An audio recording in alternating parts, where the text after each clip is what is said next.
Au nom d'Allah, le tout miséricordieux, le très miséricordieux.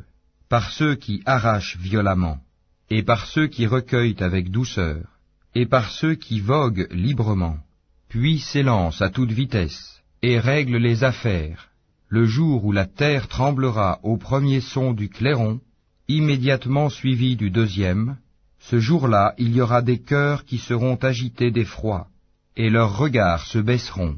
Ils disent, quoi, serons-nous ramenés à notre vie première, quand nous serons ossements pourris? Ils disent, ce sera alors un retour ruineux.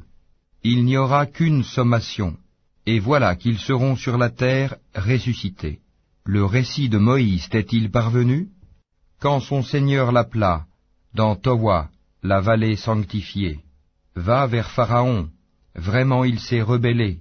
Puis dis-lui, voudrais-tu te purifier, et que je te guide vers ton Seigneur afin que tu le craignes?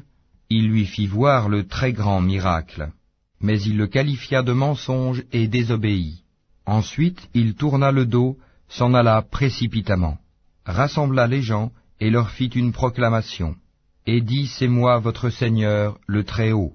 Alors Allah le saisit de la punition exemplaire de l'au-delà et de celle d'ici-bas. Il y a certes là un sujet de réflexion pour celui qui craint. Êtes-vous plus dur à créer ou le ciel qu'il a pourtant construit? Il a élevé bien haut sa voûte, puis l'a parfaitement ordonnée. Il a assombri sa nuit et fait luire son jour. Et quant à la terre, après cela, il l'a étendue.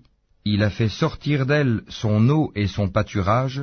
Et quant aux montagnes, il les a ancrées, pour votre jouissance, vous et vos bestiaux.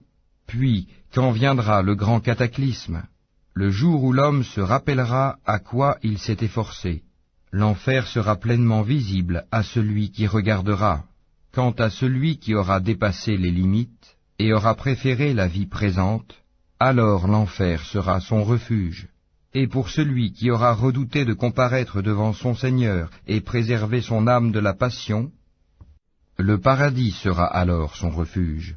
Il t'interroge au sujet de l'heure. Quand va-t-elle jeter l'ancre? Quelle science en as-tu pour le leur dire? Son terme n'est connu que de ton Seigneur. Tu n'es que l'avertisseur de celui qui la redoute. Le jour où ils la verront, il leur semblera n'avoir demeuré qu'un soir ou un matin.